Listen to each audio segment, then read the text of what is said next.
Ram Radhe Radhe friend, हमारे channel में आप लोगों को स्वागत है। हम आप लोग के बीच में बहुत प्यारा लाचारी गीत लेकर के आई हूँ। अगर आप लोगों को पसंद है तो लाइक शेयर सब्सक्राइब आप लोग ज़्यादा से ज़्यादा करें, दुलार प्यार अपना हमें ज़्यादा से ज़्यादा दें। चले आप लोग नाच गीत लाचारी गीत आप लोग सुने, जैसे हो कमेंट में ज़रूर लिखें आप लोगों को कैसा लगा। सखी कौने गुनहिया रूठल बाल माँ, सखी कौने गुनहिया रूठल बाल माँ, रूठल बाल माँ हो रूठल बाल माँ, सखी कौने गुनहिया रूठल बाल माँ, सखी कौने गुनहिया रूठल बाल माँ। अरे रूठल बाल माँ हो रूठल बाल माँ, सखी कौने गुनहिया रूठल बाल माँ, सखी कौने गुनहिया रूठल बाल माँ। अरे पहले मनावन सासुरनी गईले, पहले मनावन सास रानी गईली, सासुरानी गईली हो सासुरानी गईली। अरे ओढ़े चदरिया सोमई बाल माँ, अरे ओढ़े चदरिया सुतत बाल माँ, सखी कौने गुनहिया रूठल बाल माँ, सखी कौने गुनहिया रूठल बाल माँ, सखी कौने गुनहिया रूठल बाल माँ। दूसरी मनावन जेठानी रानी गईले, दूसरी मनावन जेठानी रानी गईली, जेठानी रानी गईली, जेठानी रानी गईली।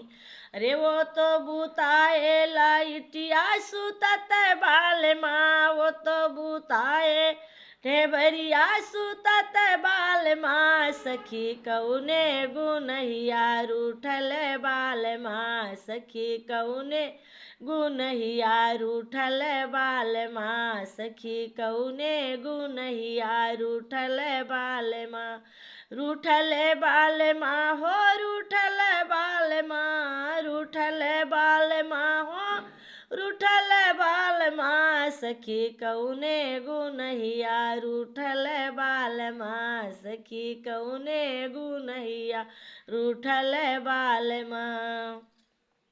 अरे तीसरी मनावन नदी रानी गईली, तीसरी मनावन नदी रानी गईली, नदी रानी गईली, नदी रानी गईली, तीसरी मनावन नदी रानी गईली। अरे वो तो ली है कि तबिया पढ़ाई बाल माँ, वो तो ली है कि तबिया पढ़ाई बाल माँ, सखी कौने गुनहिया रूसल बाल माँ, सखी कौने गुनहिया रूठल बाल माँ, सखी कौने गुनहिया रूठल बाल माँ, रूठल बाल माँ हो रूठल बाल माँ, रूठल बाल माँ हो रूठल बाल माँ, सखी कौने गुनहिया रूठल बाल माँ, सखी कौने गुनहिया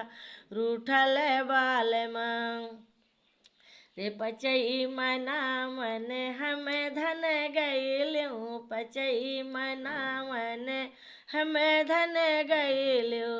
अरे धारे रूमलिया हसई बाल माँ, अरे धारे रूमलिया हसई बाल माँ, सखी कौने गुनहिया रूठल बाल माँ, सखी कौने गुनहिया रूठल बाल माँ, सखी कौने गुनहिया रूठल बाल माँ। तो धारे रूमलिया हसई बाल माँ, मुख धारे रूमलिया हसई बाल माँ, सखी कौने गुनहिया रूठल बाल माँ, सखी कौने गुनहिया रूठल बाल माँ, सखी कौने गुनहिया रूठल बाल माँ।